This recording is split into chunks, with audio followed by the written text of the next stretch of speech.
And when I see young men writing commercials for television in which the men are always mocked, the men never know where the Comtrax is, you know what I mean?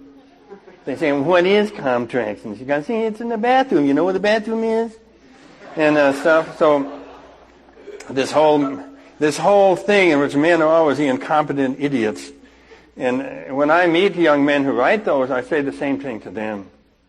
You know the best way to get that back at your father, the one that will hurt him most, is to humiliate all men.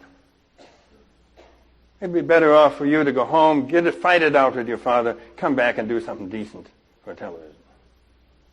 But,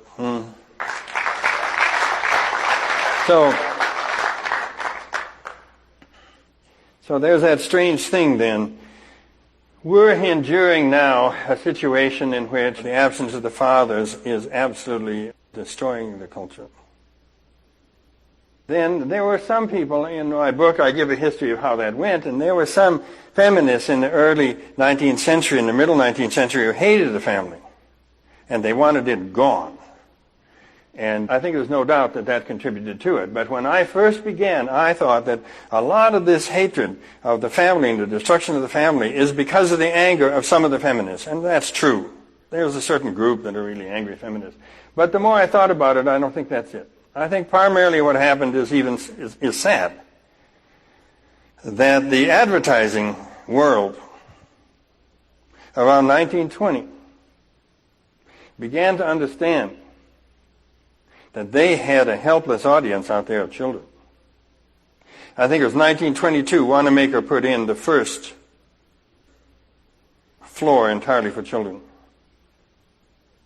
And then they began to continue to move on that. Along 1950 or so, they began to realize that they had a tremendous audience for music if they could convince the young ones that they deserve their own music. And they keep going down now until you're having music for 8-year-olds and 10-year-olds.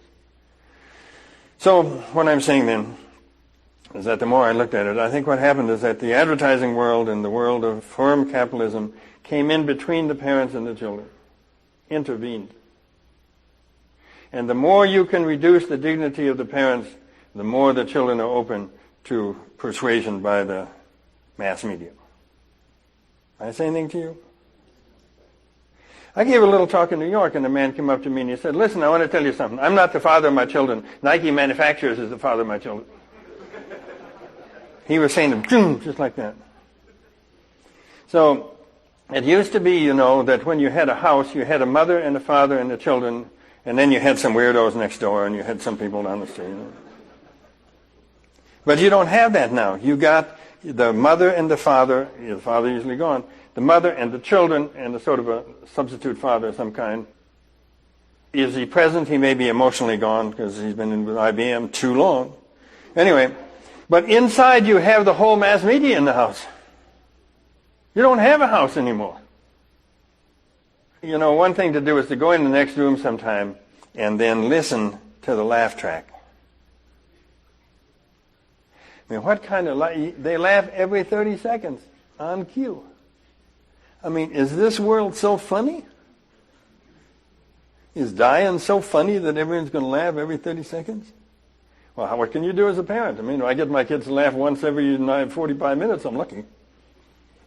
I'm just saying, when the advertising world decided that their best audience was going to be the children, the undeveloped children, without standards, without values, if they could get rid of the parents' interference in attempting to teach the children what they think is right and wrong, they got it made.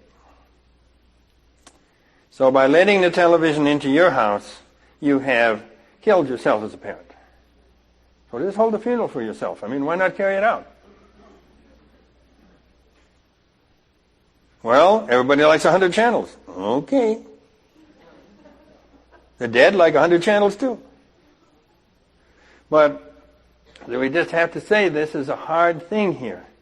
That all of our life we've longed to be entertained. And we can be entertained, but it's the cost of our children. It's the cost of our parenthood.